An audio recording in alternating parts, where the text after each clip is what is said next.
Jeff Kulikowski has been pouring through the new policy, the new version. Jeff, this arrest happened on May 31st. Will it fall under the current policy or the new one? Yeah, exactly. A Syracuse police spokesperson, Andrew, telling me that Moore's arrest was reviewed under the lens of the current policy. Police still haven't said when that new Chief Buckner policy will take effect. On the first page of the new use of force policy put together by Chief Buckner's team, a few paragraphs in, there's this statement, quote, "The reasonableness of force will be judged from the perspective of a reasonable officer on the scene at the time of the incident, rather than with the 20/20 vision of hindsight."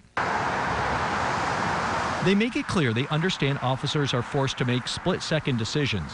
That said, this policy provides for training on the new guidelines and how to use it in the field, reporting and evaluation of incidents in there as well. The new policy goes into much more detail than the previous one, including a section about de-escalation, verbally, like using commands or warnings, nonverbal, and even physical contact or action.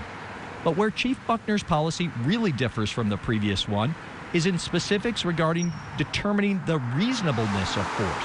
There's 24 points, including the conduct of the subject being confronted as reasonably perceived by the officer at the time, a subject's escalation of verbal, physical, or emotional response, and even a section on use of force authorization and limitation. Many of the things that are addressed in the new policy, we were doing both in training and in practice, but they were not reflected as a part of our literature or policies in the police department.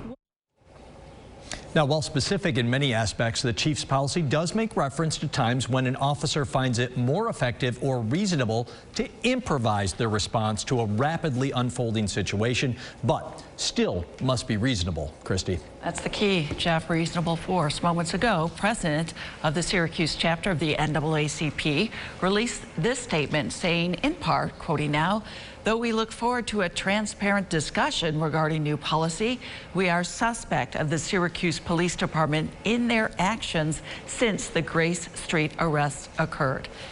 Now, News Channel 9 was made aware of this video in question on Saturday, June 1st, the day after the arrest, but has decided not to report its contents until now. After several lengthy discussions between our news team and managers, it was decided that in order to avoid escalating tensions, News Channel 9 would hold off on reporting any details of the situation until police announced plans to publicly release the results of their review. If you'd like to read through the policy documents released this morning, we have them posted for you at localsyr.com and on the News Channel 9 app.